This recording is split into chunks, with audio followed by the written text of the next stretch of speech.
Dios, aquí estamos delante de ti, con el corazón quebrantado. No somos dignos de tu amor, pero confiamos en tu infinita misericordia. Perdónanos, Señor, perdónanos por cada pecado, por cada palabra y por cada vez que te hemos fallado.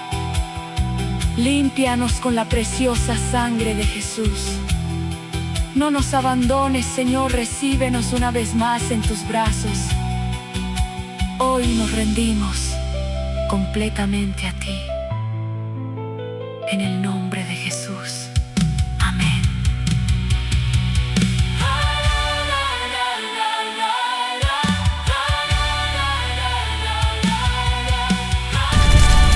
Esto es Pulucat